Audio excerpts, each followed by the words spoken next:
మనల్ని మాటలతో కొడతారు. మనల్ని నిందించడానికి, మనల్ని బాధించడానికి రాళ్ళలాంటి మాటలతో కొడతారు. ఆ రాళ్ళను తీసుకొని పునాదిగా చేసి దాని మీద ఒక మేడ కట్టాలి.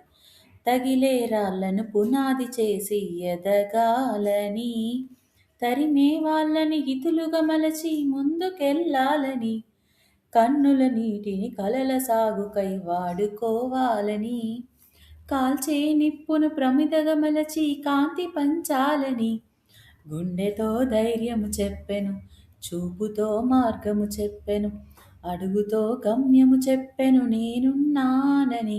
నేనున్నానని నీకేం కాదని, నిన్నటి రాతని మార్చేస్తానని అని చంద్రబోస్ గారు రాసిన ఈ పాట మనకు బలాన్ని, ఎంతో ధైర్యాన్ని ఇస్తుంది. జీవితం ఎప్పుడైనా, ఎక్కడైనా ఒక పాజ్ వస్తే ఎలా ముందుకెళ్లాలో నేర్పుతుంది. ఇలాంటి మోటివేషన్ ఇచ్చే మాటలు మీ ముందుకు తీసుకురావాలంటే లైక్ చేసి సబ్స్క్రైబ్ చేయండి.